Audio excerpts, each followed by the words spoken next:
I'm with Brian McClare. I'm in a pub in Edinburgh. It's midnight and we're talking football. Talking about Manchester United ahead of the Manchester Derby against Manchester City.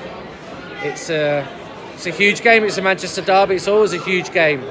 And United have got a good record recently at City's place. I think they've won 4 of the last 8 matches. And when you compare that with the record at Stamford Bridge, where United just don't win at all, it does give some cause for encouragement. And when you look at what happened in April, they went 2-0 up, thought they were going to win the league, and then United came back really strong in the second half. But you don't want to listen to me.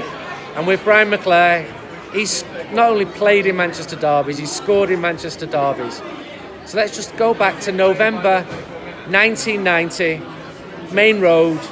Manchester City are winning 3-1. What happened next? Well, what happened next was that all the City fans were expecting that it'd be a similar result to the year before, where City were fortunate to have had 5 shots on goals and scored 5 goals. They had more than 5, did they? No, they only had 5. We had several more than that, and we only had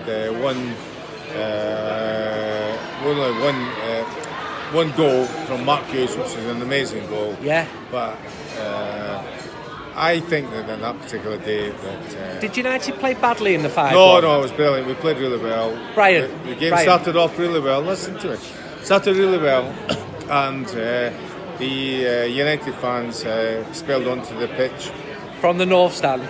Yeah, well, whatever. They spilled on the pitch. The game got delayed. What did you think when that happened? Oh, well, I have to go off. It was a bit. Neil Midge was the referee. He had to go off. And I think that was the catalyst for City being formidable that day, in the sense of the goal scored, not in performance. If you look at the game, it quite easily could have been 5 each, 6-5, 7-5. Whoa. You're saying the catalyst for City's brilliance was the events in the North Stand. You're basically blaming United fans who bought tickets in the North Stand.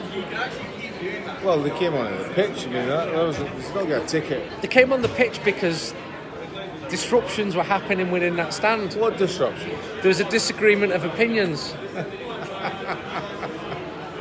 There were, anyway. The 1 or 2 people came on the pitch.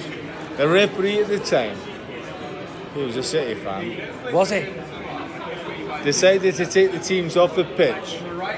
And when we came back on, and after the next 90 odd minutes, the result was Manchester City 5, Manchester United 1. For the next 5 years, City fans dined out on that. They had a song. 5 years. 1, 2, 1, 2, 3, 1, 2, 3, 4, 5-1. We're going to get to the game next year. Okay. They celebrated the 5-1 for years. Well, as you would. As you would, because you've got nothing else. No. Well, so, yeah, at the time, scraps. Yes, I accept that. There's Scraps. nothing else. Yeah. So, November 90, the 3-1 up. Well, the crowd, in anticipation, the friction in the crowd was, here we go again, we're going to win with a similar score. Yeah, so they were singing, yeah. And I was fortunate enough to convert a couple of chances. Brian, you scored 2 goals and came from 3-1 down to 3-all. I'm not just accepting 5 seconds of... I was fortunate enough to convert some chances. The first goal was a broke through. Tony Coton was in goals, who I had scored my first ever Manchester United goal against when he was at Watford. Yeah, 2-1, Old Trafford 87. And I hit a shot, and it wasn't an amazing thunderbolt like Sparky would hit, but I went in the net. And a few minutes later we got a corner, and I always kind of like to hang about the goalkeeper, and Steve Bruce got his head on it, and I deflected it past again unfortunate Tony Coton. But after that there was another chance that actually Tony managed to save, and it could have actually been a 4-3 victory in a short period of time. But overall, considering what happened the previous year, 3 each was a very satisfying result for us, and very disappointing with the management for the blue side of the town. I was in the Platt Lane end, 6,000 fans on wooden seats, and we had the corner of the Kipax as well. We surged down, we were climbing on the fences, and a song was spawned that day to the tune of Blue Moon, 3-1. You started singing too soon, you thought you'd beat us 3-1, now Howard Kendall has gone. I'm not sure what the sequence of events was, but Howard Kendall lost his job, or he'd just been sacked, something like that.